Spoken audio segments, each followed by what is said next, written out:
Fala galera do segundo colegial, professor Alf de Sociologia com vocês e hoje volto ainda ao capítulo 6, Sociologia Brasileira, para fazermos aqui nossa última aula. Como eu disse na aula anterior sobre filosofia da ciência, minha ideia era ainda fechar esses dois últimos módulos ou capítulos, o capítulo 7 da filosofia e o capítulo 6 da sociologia, para encerrarmos a apostila 1B e alinhar a matéria com o primeiro colegial, que também está encerrando a apostila 1B, e assim a gente encerra junto essas duas primeiras apostilas para entrarmos na próxima, certo? Então hoje vou tratar aqui, já que exaustivamente falei do Sérgio Buarque, hoje vou falar do Gilberto Freire, que é também um autor que eu já havia trabalhado, a obra Casagrande e Senzala, e explicá-la um pouco melhor à luz, dos acontecimentos atuais nos Estados Unidos, sobre o racismo que permeia aquela sociedade e qual a relação com o Brasil, comparando um pouco esse tema também da questão racial. Gilberto Freire foi um autor que analisou muito o lugar do negro na sociedade americana. Quando eu digo americana, quero dizer na América como um todo.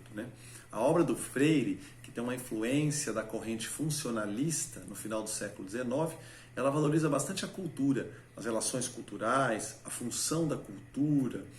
os hábitos, os costumes, o comportamento do homem nas sociedades. E quando ele se dedica a analisar a formação do Brasil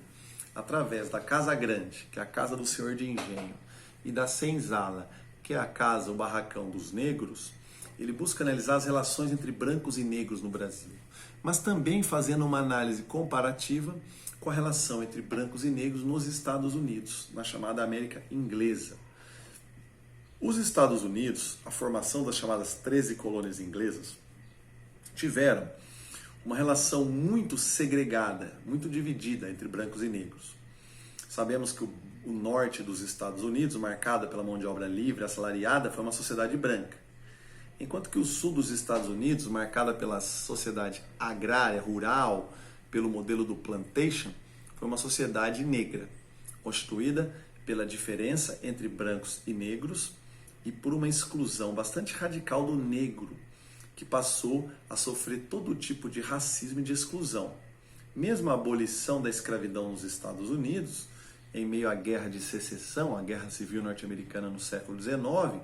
não aboliu o racismo, nem mesmo a segregação,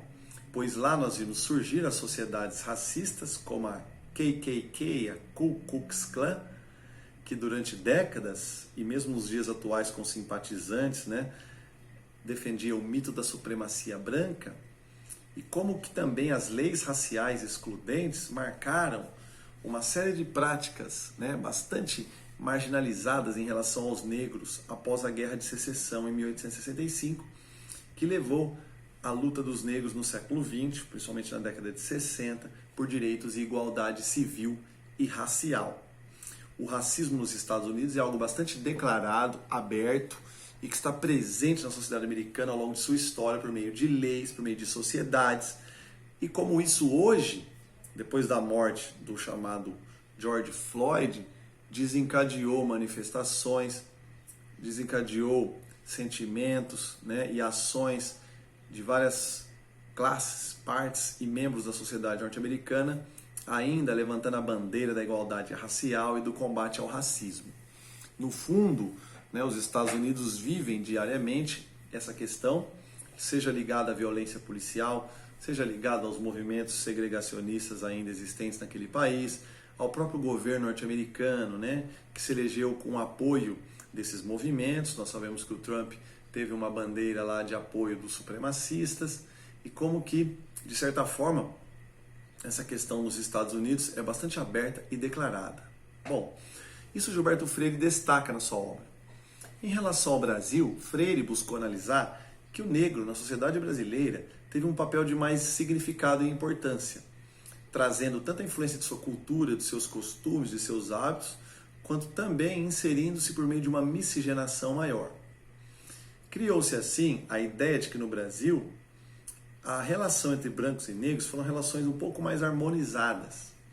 E o Freire criou o conceito de democracia racial para tratar das relações raciais e sociais no Brasil entre brancos e negros, mostrando que a miscigenação que o mulato,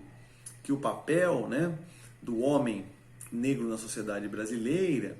acabou tendo uma inserção muito maior do que na sociedade americana.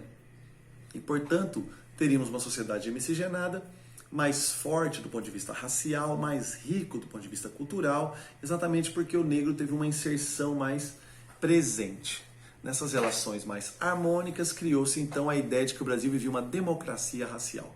Bom, eu já tinha falado que o Gilberto Freire foi muito criticado nas academias, nas universidades, por meio desse conceito de democracia racial, exatamente porque não trata aí da violência, do racismo e de como a sociedade brasileira ainda convive com essas práticas.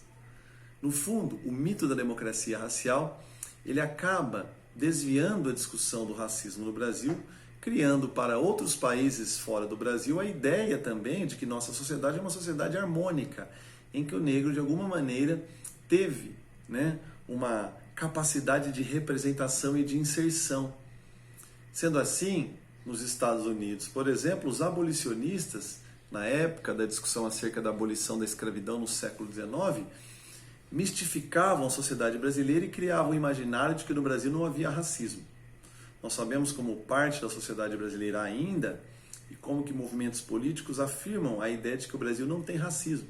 Foi a pronúncia recente, inclusive, do herdeiro ao trono brasileiro, né, dos Braganças, que acabou se posicionando,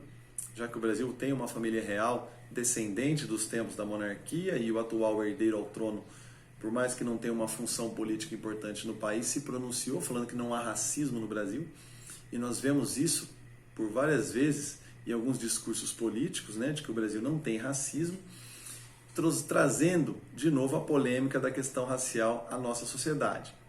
No fundo, o Brasil tem um racismo mais encoberto, mais velado, menos público, menos declarado do que a sociedade norte-americana, e isso o próprio Gilberto Freire já havia reconhecido.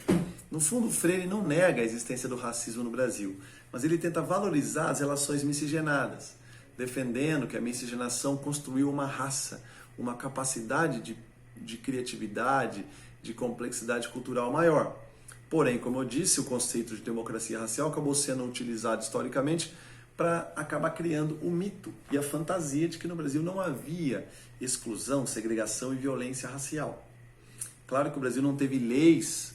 declaradas como nos Estados Unidos, de caráter segregacionista, e o Brasil também não teve sociedades racistas de caráter declarado. Mas as práticas do racismo no Brasil estão presentes de todas as formas. Quando a gente analisa, né, a diferença de renda entre brancos e negros, quando a gente analisa a população carcerária, que é majoritariamente negra, quando a gente analisa a população periférica, excluída dos serviços de educação, de saúde, de transporte, moradia, de segurança, né, que são majoritariamente negras, quando a gente analisa, sobretudo, as formas de racismo que estão presentes no nosso discurso, na nossa linguagem, no nosso cotidiano, a gente percebe como que no meio político, na esfera do poder, nas grandes, né,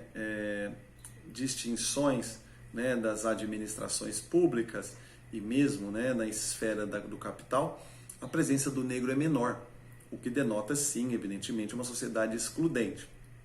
Ok? Bom, era essa a minha discussão de hoje. Espero ter contribuído um pouco para a compreensão desse momento atual, né, que vivemos e também dos aspectos históricos da obra do Gilberto Freire.